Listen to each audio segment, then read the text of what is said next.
I've gotten so much more gain out of this than the time and the money that I invested. I really mean it. I think people definitely should use you as a coach. It has really changed my life. Welcome to More Time for Mom, where overwhelmed moms get science-backed strategies to overcome the hidden sources of stress stealing your time and joy. I'm your host, Dr. Amber Curtis. Ready to make more time for you? Let's dive in. If you've ever wondered whether life coaching was worth the investment or worried that it's selfish to spend time and money on yourself, you need to hear today's conversation.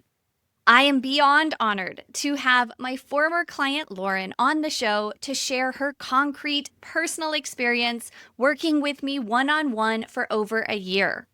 When Lauren hired me, she thought she wanted productivity tips and better time management. What she got instead were tools she never expected.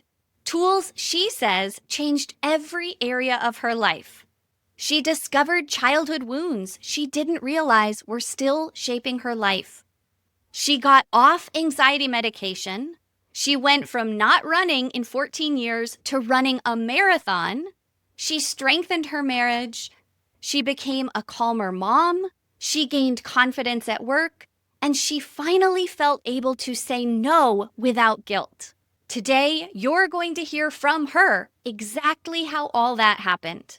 You'll also hear that Lauren almost didn't sign up for one-to-one coaching because, as I'm sure you can relate, she had some hesitations and she wasn't really sure if it would pay off. Now she just laughs and says, whatever you think you're going to get from coaching, you'll get that and a lot more too. Here's her testimonial. Lauren, thank you so much for being willing to share your experience with my podcast listeners. Would you mind starting out with what attracted you to coaching or made you think that maybe having a life coach could be valuable? And again, what did you think you were getting into when we started working together? Sure. So I think I actually got on your email list a couple of years ago from some summit or something that you were in. So I saw an email come out from you and you were talking about you're starting this new podcast and you were sort of talking about your life coaching in it. And I got drawn in by that. And then I sort of thought I was going to come in and we had a couple of sessions before I really had decided to commit for a longer term. And I thought it was going to be more like time management and what to do as a busy mom and how we're going to plan our days and get our scheduling right and be like the most effective mom I could be. I thought it was going to be like, oh yeah, I'm going to really learn how to manage my time better and make the most of every second that I have. Oh my goodness, that's so much of what every mom wants. And, to that point, do you think that you got some of that? And what kind of surprised you about what you got out of coaching, or what did we end up kind of working on maybe more than just the practical, tangible time management stuff? Definitely, there was a lot of stuff that we did talk about time management or how to make the most of the time with my kids. So we talked a lot about how it's about the quality time, not the quantity of time, and not feeling guilty about the time. So we did definitely talk about that. And you also helped me figure out what kind of things could I almost like outsource, like meal planning and stuff like that, if we know what types of meals and healthy meals. So definitely there was some of that. But I think what I really was surprised by is how much more deep it got than that. And that stuff seemed really important. And especially when we started, I had a baby that wasn't even one yet and a 2-year-old. And so, everything felt so hectic and chaotic and it just seemed like I have to keep my head above water. But it really turned into a lot more about healing past trauma that I didn't even realize how much it was affecting me. We talked a lot about self-image and body confidence and honestly, just confidence in general. That's one of the main things is like how I feel in making decisions and how I feel about, what's best for me, what's best for my family. I feel like it's really helped a lot with people-pleasing tendencies. And it's just so much more than what I thought it was going to be when I started. It's got a lot deeper repercussions than just, okay, yeah, I can plan my week better. I could grocery shop more effectively or something like that. Yeah. I should have asked this at the very beginning, but could you tell us a little bit about yourself and maybe your backstory leading into then any perceived problems that made coaching seem like a solution or seem attractive? Yeah. When we first started, I had a baby and a 2-year-old, and I also am working full time. I live in Idaho with my husband, and we do not have any family here. A lot of times that can feel a little bit overwhelming because you don't have the help. You can't send them to grandma and grandpa's for the day or anything like that. And also feeling the mom guilt of having boys in daycare. All that stuff it weighs on you a lot. And I know everybody deals with their own versions of what mom guilt looks like. I know that was one thing that I really struggled with, is always trying to be the best for my boys and always be the best version of myself. But a lot of times that turned into just pouring everything, all of my energy into the boys and not really spending the time on myself. And I think that is something I really have learned a lot, is like how much the time investment in yourself, it really does turn out for the whole family. You can really be better, be present for yourself and take that time and still then make the time that you do have, that hour a day or whatever, that much better quality time with your family because you're that much more engaged with them. It's so true. And I know a lot of us already know that. Like, we know it's not supposed to be a trade-off between taking care of yourself and loving your family, but it really feels like tension in your body. So one of the things that you and I and other clients worked on was building more safety in your nervous system around permission to take time for yourself without it feeling so threatening. Or even if it felt threatening, still proceeding to make the time and seeing all the great things that came from it. Does that feel true? Absolutely. I mean, that is one of the things. I didn't really know anything about neuro tools. And that's one of the things, if someone works with you, they're going to learn so many neuro tools and ways to just ground themselves. Especially, this is kind of a funny example, but yeah, just a couple of days ago, someone in my family asked me to do something and I knew I wasn't going to be able to do it. They wanted me to go on this trip and that's not an option for us right now. And I was like, okay, what would Amber tell me to do? And I kind of just took a breath and thought and calmed myself down, because I knew they might be disappointed by my answer, but it was like, it's okay. This is the right thing for us. And I felt more confident sending that text, because if they're disappointed, I'm okay and I feel okay with it. That was a silly example, but it still keeps coming up all the time, ways that you can use it. It's not silly at all. We have a real physiological, neurological response in our body to other people's thoughts and emotions. And when we perceive displeasure or disapproval, it can really provoke a stress response in us. Learning to, first and foremost, hear your own body and recognize what is right for you, right? What the right decision is for you, regardless of what anybody else thinks. That's major stuff. Then being able to kindly but firmly hold your ground if there's questions or pushback or a reaction on the part of the other party, like, that's a big skill that I'm really, really excited you took away. Yeah. How would you describe yourself now? We ended up working together for over a year, and I'm so curious what you see as the A to B or Z transformation you achieved in that time. There have been some very big changes, and I think probably both mentally and physically, I'm at the best spot I've been at probably at least the past 10 years. So for me, there's been a real struggle we had a lot of problems getting pregnant and with fertility and pregnancy losses. And so I had developed a lot of anxiety around all that. Through the neuro tools and also just working through some of that past trauma, I was able to completely go off of my anxiety medication. And so that is something that's just like, that's huge. I have to pause you right there, and I want to make sure everybody heard that. Not that I am in any way taking credit for it.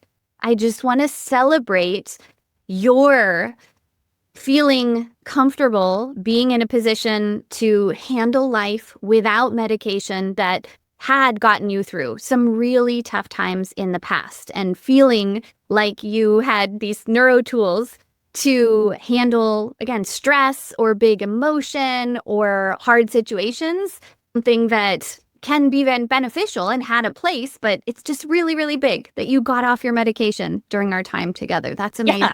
Absolutely, because that was something, it was scary about you. You were there with me and we walked through it together. And, if it didn't work, it was okay to go back on. We talked a lot about that. And then it's been over 6 months now that I've been off of that medication and things are going good. It was a lot of, just fear about the boys. And we talked through a lot of how to deal with that fear and how to deal with things that came up. So that's just mentally, I'm in a much better headspace. And also just physically, we talked a lot about body image and feeling like my body wasn't doing what it was supposed to be doing because of all of that, and kind of just coming to acceptance that things work out the way they're supposed to, the way God's plan was now, how beautiful my life is and how it wouldn't have been without that. So it's just like a real acceptance of that. And then we talked about how to make my body healthier. And so that's like, I decided that running, we talked about different things that we could do for making myself healthier. And I started running. I hadn't run consistently in 14 years since before I got married. And now I ran a marathon, and you were always so encouraging. And this is so funny because the first person besides the people that were there cheering me on, the first person I messaged was you to tell you I was so happy I finished. And then now I'm really excited because I signed up to do the London Marathon, which I never thought, if you would have told me that before we started working together, I'd be like, that would be amazing, but that's a dream. That's never going to happen. And it's just, so many things that, we didn't work together. You weren't there training me physically, but without that help, I don't think I would have been there. And just the encouragement that, it's okay to take this time. The boys will be fine. It's just so much mindset has changed. And there's just been a lot of perspective shift on how to prioritize and how to use my time best. I am so excited for you. You're running the London Marathon, and you already ran, I forget how many half marathons, but a full marathon. And the change I have noticed in how you feel about your body and then how that helps you show up in your daily life is just so contagious. It's so beautiful. Well, thanks. It's not what I thought I was getting into for life coaching. It's so much better. What did our sessions feel like as we went through them? What, if anything, surprised you about the sessions, or how did you come into them versus come away from each one feeling? Tell us a little bit more. Yeah, so typically we would meet every week or two, and we would come in and you would ask me how the week was going, and I would usually just tell you a little bit about the week, and then we would either go from something like that. So if something was really bothering me that week, if there was an issue that sort of felt like it needed more attention, even if it was just, I know we talked a lot about sleep. That was one of the things, like, man, I'm so tired. So we would talk about if something was going on with that, because my boys are not good sleepers. So that was something we definitely had to deal with a lot. And then if there wasn't something really pressing, if I was like, oh, it's just kind of a normal week, nothing really too crazy going on, then you would either have a list of things that we had talked about in the past, and you would go back and say, okay, let's go back to this. Or you always had in mind some neuro tools.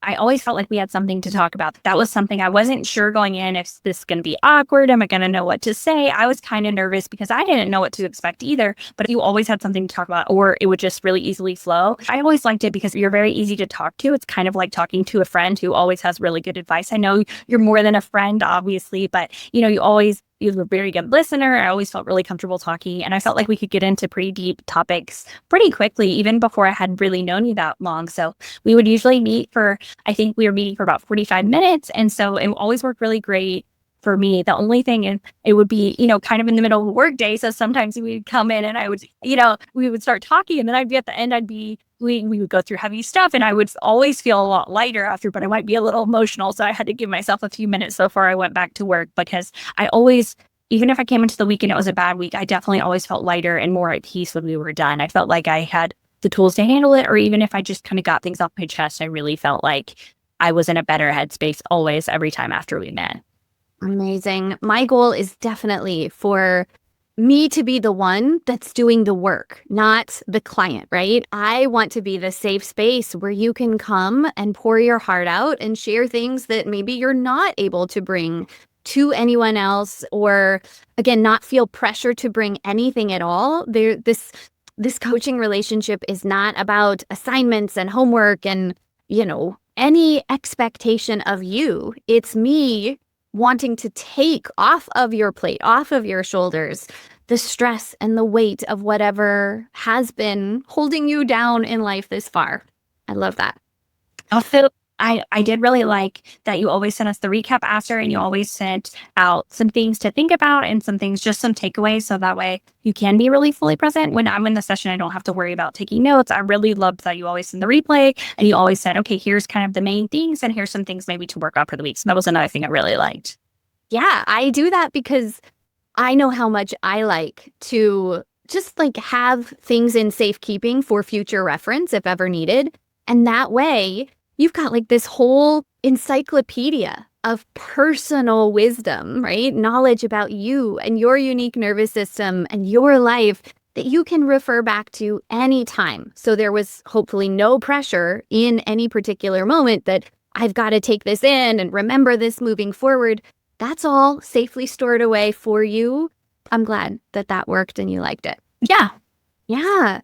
Working with a coach can feel like a very significant investment. It is a significant investment, and not just in terms of any financial cost, but the time and the vulnerability and other things. So would you say that this investment was worth it? And if so, in what ways? Friendly reminder, there's no pressure to say it's worth it. And I just am so curious for your honest opinion. Spending that time and money on yourself is a lot. And I'm curious how it went for you. Yeah, I mean, I definitely think it was worth the time and investment and money and all of that, because it is kind of one of those things. I know I felt, I'm sure a lot of other moms out there and women in general feel too, is just that it's almost selfish to take the time for yourself. But I really and truly look back at before I started working with you, and I feel like just I really am a better version of myself. And that's so much better for my whole family. So it's even something that other people who are not in my family, I've told them about it, because I've said, hey, here's some things that I've learned. Here's some things I'm working on about myself. And just in general, like at work, someone has commented on my confidence and how they feel like I'm really speaking up for myself more at work and feeling more open about sharing my mind. So I think you do really start with just thinking, okay, well, I can maybe learn some tips and tricks. And I think that might have even been in my first email. Like, I want some tips and tricks for these certain things, but it's so much more than that. And it's, yes, you are taking time and money that belongs to your whole family, but you really are giving all of them that investment back. If you can be the best version of yourself, or even just a better version, a work in progress version, then that's going to be so much better for your kids. And I really feel like even when my kids are getting really upset, then when they're having meltdown, it doesn't stress me out like it used to. Of course, you don't want your kids to cry, but I don't feel the need to tell them, oh, you need to calm down or whatever. I just, like, for example, the other night, my son was really upset. I just started patting his back and singing him a song, and he let him cry for as long as he wanted. And, he just calmed himself down. I didn't make him feel pressure to stop crying. He just was really tired. He just was crying because he's tired. And it's like that kind of thing is one of the things before where I felt like I would be getting really triggered that I'm not doing something right. Why is he crying? And now it's so much more that I've learned about the nervous system that I really do feel like I can be that much more supportive for my kids and teach them how to sort of calm themselves down. Yes. Yes. Were there any fears that you had going into coaching, whether that was fear about the cost or fear about divulging any parts of the past, or even just any personal concerns, the hesitations that you had to work through to invest in the coaching, invest in yourself? Sure. I mean, it is expensive. So you kind of feel like, oh, this money could be going towards something else. But after I think I paid for the first 6 months, and it was like for the second 6 months, I was very easily able to go back and look and say, look at all these things that have improved. And it wasn't even really that much of a discussion with my husband. It was, sure, we need to figure out like all the logistics for how we're going to make it work, but it wasn't should we or shouldn't we. He was 100% on board. Yes, this is great. This is good for all of us. We should definitely continue to do it. So I think that was a bit of a fear. And then kind of like I said before, but what are you going to talk about? Is there really enough? And when you're looking at, okay, you have, at the time, I think you were doing 18 sessions. So 18 sessions, that seems like a lot of time. Do I have that many problems? I feel pretty good. And then you start going, you're like, oh my goodness, we have so much more to talk about. So it was kind of, would there be enough to fill the time? But I looked at it like I've been in counseling before in the past, and it was kind of like counseling as in talking to you, because I know you're not a counselor, but I could tell you all these things in the past. And I really do feel like we did a lot of good work with healing some past traumatic things that had happened, and not really scary, bad trauma, but things that were still lingering and still causing issues. So like by being open, even though that's always scary to be open and share things, I never felt like you were judgmental. So I felt like we were really, really able to heal those things. Wow, amazing. You brought up your husband. I'm curious what his perception of all this was, or how coaching has maybe changed your relationship, or his perception of you, or just how did coaching give you tools for closer connection with the people in your life, like your husband? I think one thing that's kind of more surface level before I talk about a little bit of the deeper stuff is that we had talked about having dates and prioritizing dates. That was one of the things that I know after you suggested it, it was like, okay, we're going to make time. I'm going to plan everything so we can have a babysitter and we can have this date planned. He still talks about that. There was like one special date we did and he's still talking about it. And that was last October. So he's still like, that was so cool. I can't wait to do that again this year. And so stuff like that is, yes, prioritizing time and not only focusing on the boys, but then on a deeper level, he's talked a little bit about how he feels like if something comes up, I can handle it. I'm a lot more calm. I don't let it get to me as easily. And I think even with being decisive, I know at times I was very indecisive. So I feel a lot more confident in the decisions I make. But he really just has mentioned that if something comes up, I can just handle it a lot more calmly and not like everything was sending me on a spiral, but it doesn't get me to the same like emotionally heightened state nearly as quickly, or I can just stay calm when something comes up unexpected. He also mentioned if we're traveling, traveling with little kids is always stressful. We do a lot of traveling because all of our family is back in the South. He said he just feels like I handle myself so much better when we're in those stressful situations around family. We had a huge thing with all of our family. He's like, man, you just handled it so much better than you had in the past with not worrying about everybody else, just being calm. That's huge. I love doing this work for ourselves, but it is absolutely icing on the cake when other people notice or validate the changes that we notice ourselves or that we feel ourselves. And when that brings you two closer together, that's a really beautiful thing to see. If you had to pick just one of the many tools and concepts we covered that you think was most transformative, what might that be?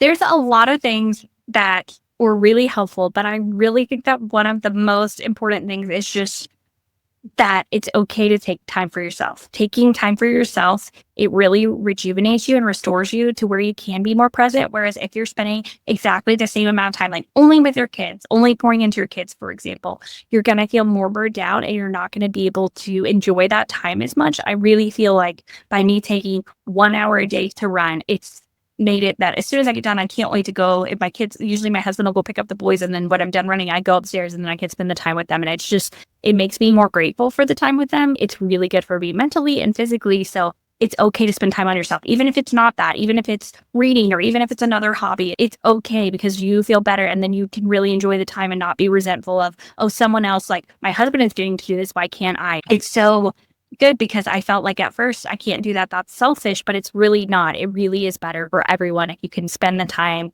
to do something that brings you joy. Yes. Yes.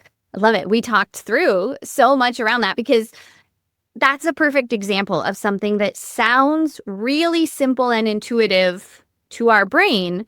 But again, our body gets so stressed out when we try to put it into practice. And so there was a lot that we got to do to help make it not just possible, but feel good in the process. Love it. Lauren, what would you say to a woman who is considering coaching but has some hesitations? Or if you could go back and kind of talk to your former self, maybe a week before we started coaching together, what would you say to her? What would you encourage her? I think I would just tell her that there's really nothing to lose. I've gotten so much more gain out of this than the time and the money that I invested. I really feel like, yes, you're going to spend the time regardless. If you take the time and you're doing, even if you're pouring all of yourself out to your family or to your job or to whatever, you're still going to spend the time. So if you just cut out that little bit of time for yourself, you're going to see way more dividends that you put in. And the same with the money is, yes, you're investing into this, but your dividends are going to be way more than what you put in. I think there's really nothing to lose. That Amber is really great to work with. I really, really enjoy working with her. And so even if it's just someone to talk to and vent, if you're having a bad week, then that's valuable too. Because if you have friends, they don't only want to hear you vent. Like, she's here to listen to you. And I guess for myself, I would have told myself, hey, you really need to be open and honest and you're going to get so much more back. Like, don't hold anything back. Just go in and talk about whatever is bothering you and talk about all this history that might not seem important at the time. And you're going to kind of unravel a lot of things that it was still holding on to. And I just feel like it's going to change your life. It's going to change your life for the better. If you really take the time, it's going to make a huge difference in your life. You mentioned counseling as something you had done in the past. What, if any, other things had you tried to help yourself feel better or address different problems? How was coaching different, or did coaching solve things that those past attempts were not able to really resolve for you? Yeah, I think counseling. So I've tried that in the past a while ago. And in my opinion, my experience, it was like you get through the really hard, heavy stuff, and that's kind of it. And so I think this was kind of different because, yes, we certainly talked about that stuff, but also there were times where it's like, let's learn something that's a tool that we can use that next time something happens. For me, it was more preparing for how to do it next time. Just like we had talked about something that's like, if you're at a red light and you're feeling anxious that day, that's something you can do. So I've done that. And then as far as like time management and stuff, I don't know how many classes I had bought online. You get in all these different things where it's like, buy this and it's going to teach you how to organize, buy this and it's going to teach you how to meal plan. And it's like, those things are good and those things are valuable, but I think you can get a little bit overwhelmed. And so one of the things with working with you, it's like we could specifically talk about what's bothering you, how can we address it, how can I do that for myself? You sort of were giving more of the tools for how can I solve those problems on my own, or like you said, automate things. So I think it's a lot more personalized to what you actually need. And because we're talking through it from a little bit of a different perspective in the counseling, like we talked a lot about our faith and how that plays into it. I really appreciated that. And I felt like this was the most effective thing that had worked for me. That is amazing. Is there anything that we haven't yet covered that you want people to know or you think would be useful for them if they are considering working with a coach one-on-one? It's probably just repeating myself a little bit, but it's definitely going to help you to work with a coach one-on-one. And if there's something that's really bothering you, that's a great thing to work on. But I guarantee you're going to find something that you didn't think was bothering you. And then if you go back far enough, it's probably been weighing on you for a while and you can work through those things. There's definitely stuff I did not realize what an impact it was still having on my life, stuff from even when I was a child. And it's just, I feel so much lighter and more free because we've gotten rid of a lot of those issues. And it's really helped me mend a lot of relationships too. So I think that whatever you think you're going to get from it, you probably will, but you're probably going to get a lot more too. I love that. I love that so much. I love that getting to cultivate this kind of one-on-one relationship really gives us time and space to get to know your unique needs, your unique dreams and desires, your past nervous system patterning. I always talk about how every nervous system is unique, and it's wonderful to learn maybe overarching tools or concepts, but I love to help customize them to each of my clients and then take it, in the direction and at the speed that each individual person needs. You have been just so amazing, and I'm really, really grateful for your willingness to come on. You've had so many wins, and I love that you're open to sharing them with others. Thank you so much. Yeah, of course. I really mean it. I think people definitely should use you as a coach. It has really changed my life. Thank you. I'm so honored. It is my joy to support you, to support all of my clients. And I just do feel that this is what God has called me to do. So when that feels received and reciprocated, nothing is more wonderful. I am sending my biggest, most heartfelt gratitude to Lauren for so graciously sharing her experience with you. If hearing her transformation makes you wonder what life coaching with a certified neurosomatic practitioner like me can do for you, you are so invited to use the link in the show notes to book a free 60-minute consult. Your homework for this episode is to do a brain dump of all the things weighing you down right now, all the things in your life you wish were different. I guarantee that getting those things out of your head and down on paper will help you start to feel lighter already. Next, list out the thoughts that come to mind when you think of investing in yourself by hiring a one-to-one coach. In what ways does getting personal support make you excited or fearful, and why? My job as a coach is to help you make empowered decisions and to love your reasons for whatever decision you make. Join me back next episode to keep unpacking more hidden sources of stress, stealing your time and joy. Until then, remember nothing you do changes how wonderful and worthy you are. Have a great day. I know more than anyone how precious your time is, so the fact that you spent it listening to this podcast means the world. Make sure to subscribe, and if you got value out of this show, I would be so honored if you'd leave a review and share this episode with another busy mama who needs to hear it. We've got this.